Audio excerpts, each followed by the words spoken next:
Penjelasan sejarah selanjutnya, Inggris menjajah Indonesia dari tahun 1811 hingga 1816. Penjajahan Inggris diawali dengan datangnya Belanda pada 4 Agustus 1811 dengan 60 kapal di pelabuhan Batavia yang saat itu dikuasai Raad Bataaf yang dipimpin Jan Willem Janssens. Sejarah masa kekuasaan Inggris di Indonesia.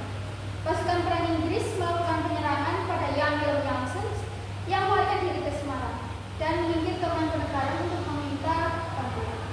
Sesampainya di desa Tuntang, kecamatan Tuntang, Kabupaten Semarang, Inggris memaksa Janssens menyerah dan ditandatanganinya kapitulasi Tuntang.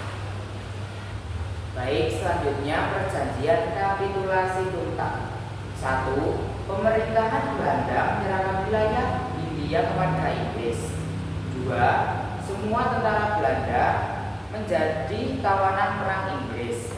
3. Orang Belanda dipekerjakan dalam pemerintahan Inggris. Yang keempat, hutang Belanda tidak menjadi tanggungan Inggris.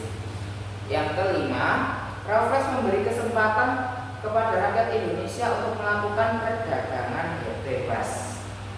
Berikut masa kekuasaan Inggris selama di Indonesia, yaitu Inggris melancarkan kampanye militer melawan Belanda dan Prancis di Jawa.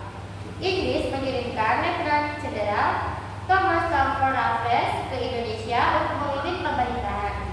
Raffles mengganggu sistem monopoli perdagangan dan sistem tanah paksa yang diterapkan Belanda. Pada tanggal 4 Agustus 1811, 60 kapal Inggris muncul di pelabuhan Batavia. Batavia dan daerah sekitarnya jatuh ke tangan Inggris pada tanggal 26 Agustus 1811. Penjajahan Inggris di Indonesia memiliki dampak yang signifikan terhadap sejarah budaya dan perkembangan ilmiah di Indonesia. Baik, kebijakan Raffles dibagi menjadi 3. Yang 1, kebijakan di bidang pemerintahan. 2, kebijakan di bidang ekonomi. Yang ketiga, kebijakan di bidang sosial budaya. Selanjutnya, kebijakan di bidang pemerintahan membagi Jawa menjadi 16 keresidenan dan 9 prefektur, mereformasi kebijakan kolonial Belanda, adaptasi sistem politik Inggris. Selanjutnya, kebijakan di bidang ekonomi dibagi menjadi 3. Yang pertama, kebebasan menanam tanaman ekspor yang menguntungkan. Kedua, menerapkan sistem sewa tanah atau lender. Yang ketiga, menerapkan sistem uang. Kebijakan di bidang sosial budaya. Yang pertama, menyelesaikan tulisan History of Java. Yang kedua, penemuan bahwa Rafflesia Arnoldi. Yang ketiga, mengembangkan pusat penelitian kebudayaan lokal.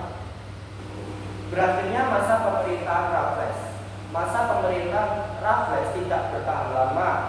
Hal ini berkaitan dengan berakhirnya masa jabatan Lord Minto yang digantikan oleh Lord Moira pada tahun 1813. Lord Moira tidak tertarik dengan kebijakan Raffles sebagai letnan gubernur Hindia Belanda yang dianggap hanya membebani anggaran pusat. Oke teman-teman, jadi itu semua penjelasan kita Tentang sejarah masa kekuasaan Inggris selama di Indonesia. Itu sekian